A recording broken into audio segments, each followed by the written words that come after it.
May 30th, 2024 at Loch Gallery at FryeWorks Showroom Studio Gallery. There's an exhibition of landscapes,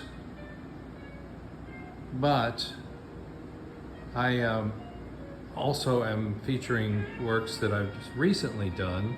Landscapes are from 2006 to 2008.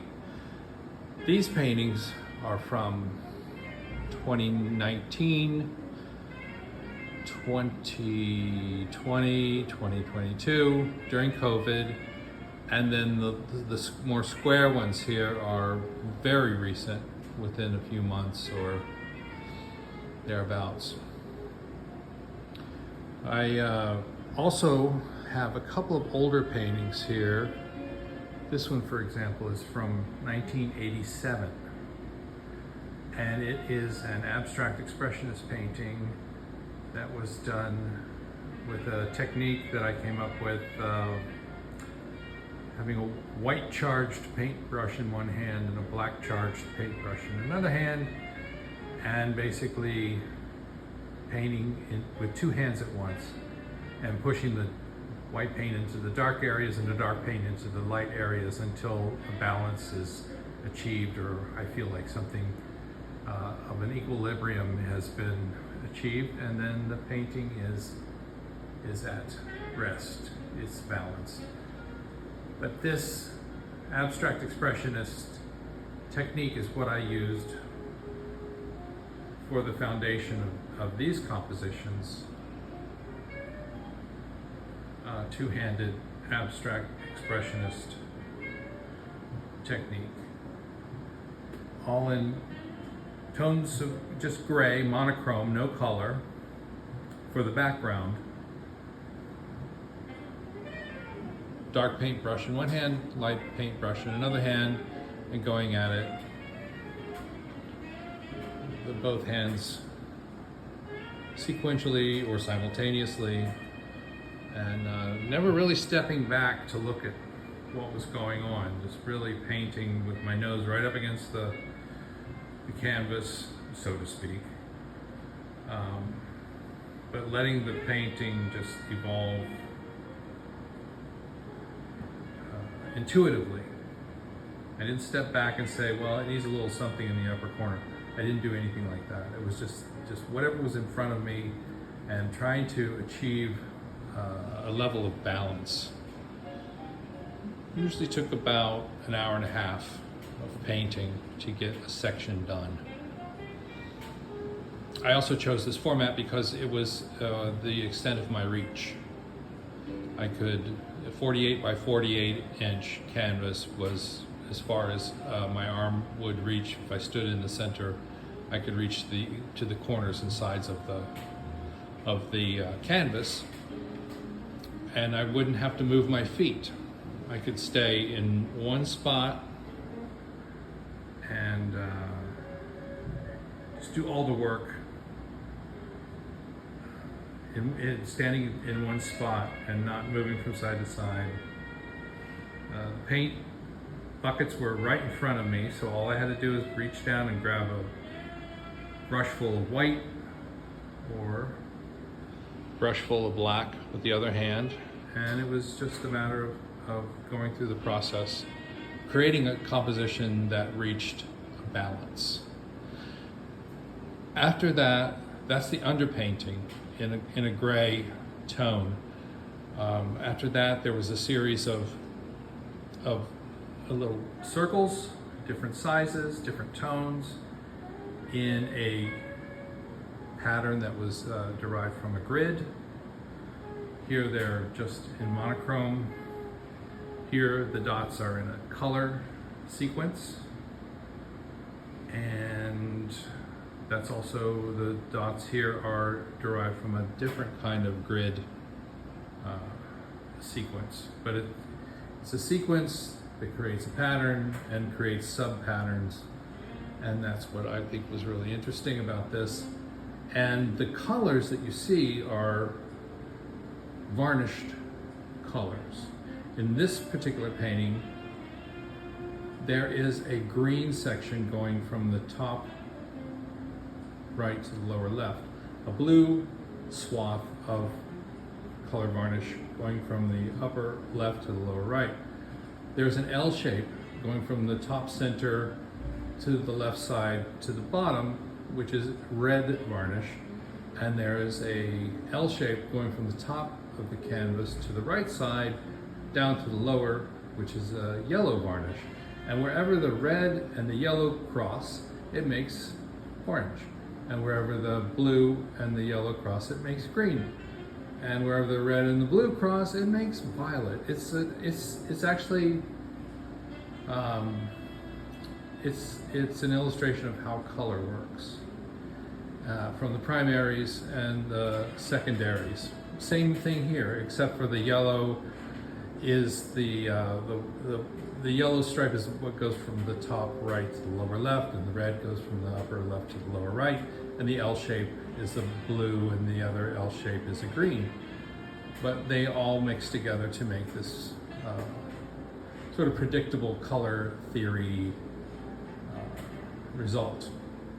So my idea was to have something that was rational and predictable, and have that interplay with something that was completely intuitive. So you're looking at two things at once, something that was accomplished with randomness, intuitiveness, and something that was done in an incredibly orderly and rational fashion. Everything at once. And that idea is very appealing to me. To have the viewer engage with something that has an absolute order about it, and also has complete random, chaotic elements. Irrational, if you will. Rational, seeing something rational and irrational at the same time, in the same composition, in a state of balance.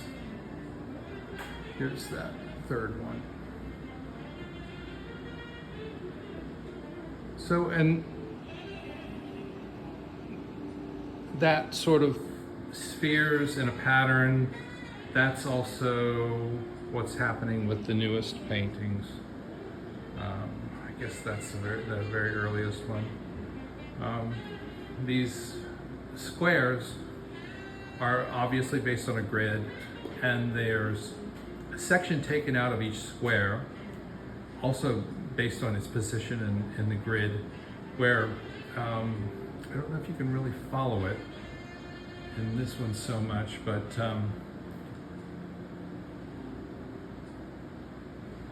they follow a pattern of the top corner, the top left corner of the square is, say, let's call it 10 o'clock on a clock, okay? 10 o'clock position. The upper right corner of the square is pointing to 2 o'clock. The lower right corner of the square is pointing at 4 o'clock. The lower left corner of the square is pointing at 7 o'clock. Okay? So, that's what happens.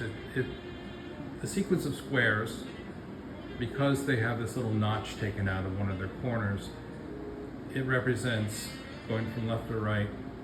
At the very top here, it goes 10 o'clock, 2 o'clock, 4 o'clock, 7 o'clock, and goes back to 10 o'clock. And then the next row follows the pattern. The next row begins with 10 o'clock, then 4 o'clock, 7 o'clock. And so it rotates. It rotates like a clock turns. These squares rotate, and they follow this very rational pattern.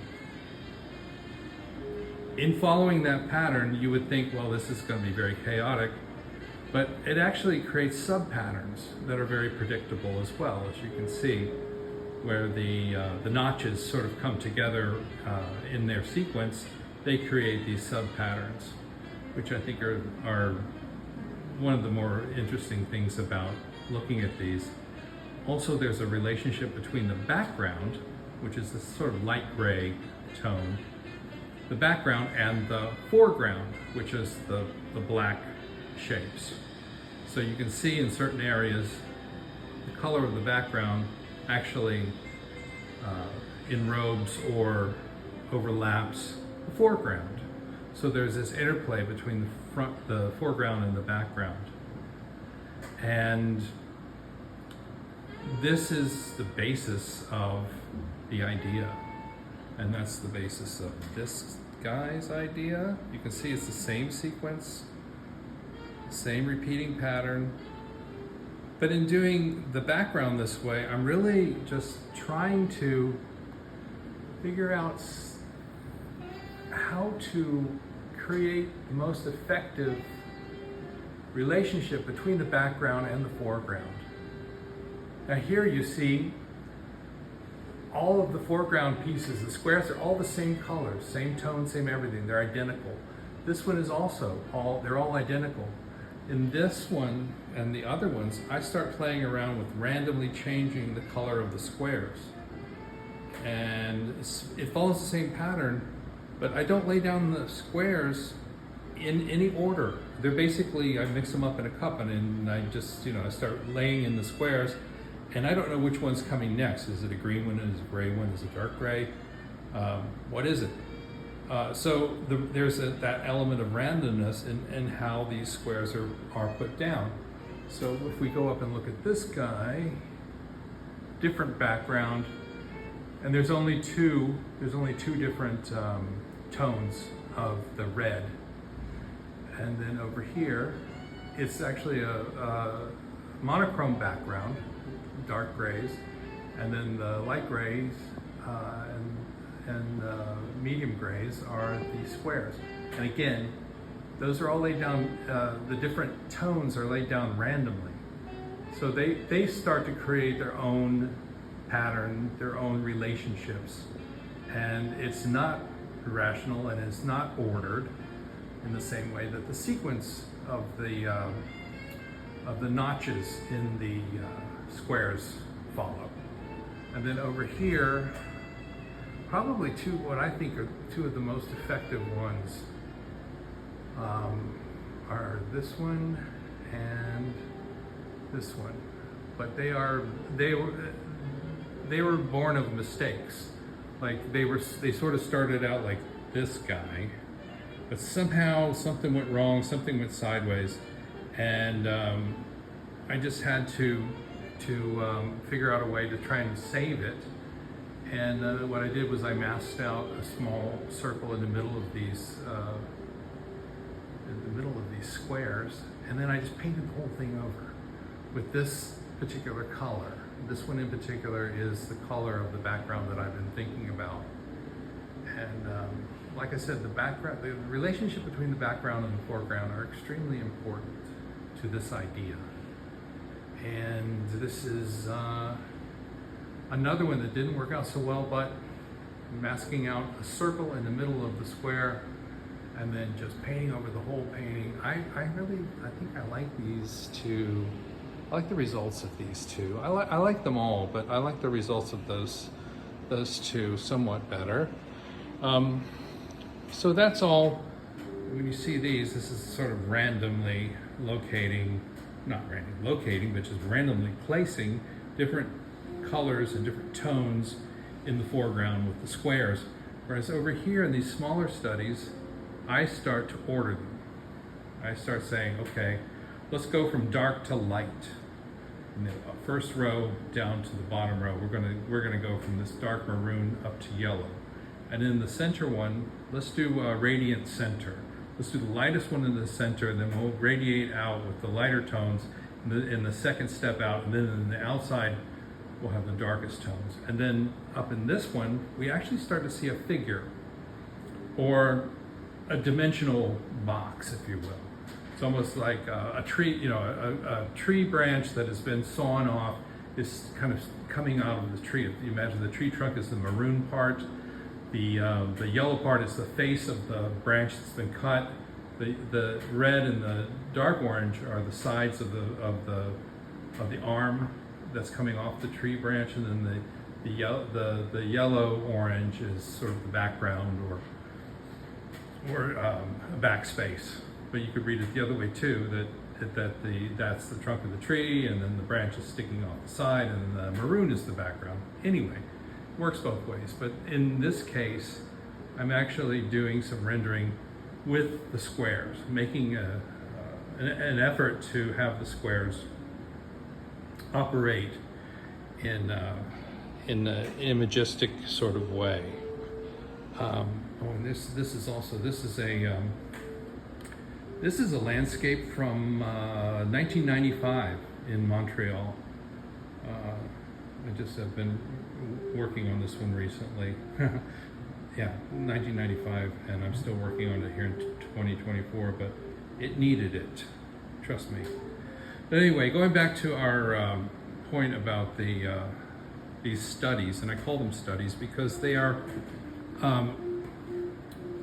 my way of ramping up to the full idea, and these all have 100 of these squares in there. There are 4 sets of 25. And the sequence that they operate in, and the idea is that they would ultimately create what's known as a fractal, which is to say that their micro existence in a part is actually duplicated in a larger macro presentation, and that's the intention. That's my objective. I haven't made one yet. These are just studies. But here is a rendering of the actual idea, which is 525 of those squares, which is if you just imagine one of the squares, which is 25 squares, this is a blow up. This is a macro of that, right? So, or this is a microcosm of one of the sets of 25. So we have 5 sets of 25 across the top, 5 sets of 25 down the side. Altogether, it's 525 of these squares. So that's what this is heading toward. These little studies are heading towards something along this line. And then this is a sketch that I made, just playing with the idea and finding the patterns, things that repeat in what appears to be like randomness and chaos. And you can see that there are definitely tangible patterns that repeat in that. And then there's the tree branch shape coming off the trunk, 3-dimensional cube representing some dimensional form in the shapes. So that's the drawing in its full form. And these are the studies that I'm doing to try and sneak up on that. And then there's a little study of the drawing we just looked at with the dimensional form being constructed out of the little square, the micro squares. So this is the recent work, along with 1987, 1995, and also I had this. I just threw this in here because I found it in a box with the other landscapes, that I'll show you later. This is a painting of on the back it says dream. So I had a dream about this and this painting, and I got up and I painted it the next day. So that's also what happens. I dream about paintings. This is one of those. All right, thanks for listening. And all of this, what's funny is I'm trying to honor my my creative visual art life and career by talking about them. And I've had some really nice conversations with people this past couple of weekends with Low Open Studios here in Long Island City. And that's one of the most important things is to be conversive about the work, talk about the ideas, and maybe give people a little opportunity to figure out what they think about it, or if there's any shared ground in the ideas that we're talking about, and just have an exchange on a human level. That's what was my takeaway from the open studios here in Long Island City. It was just humans talking to each other about art and ideas. So anyway, that's what this is all about. More to come when I show you the landscape part of the show. Thanks.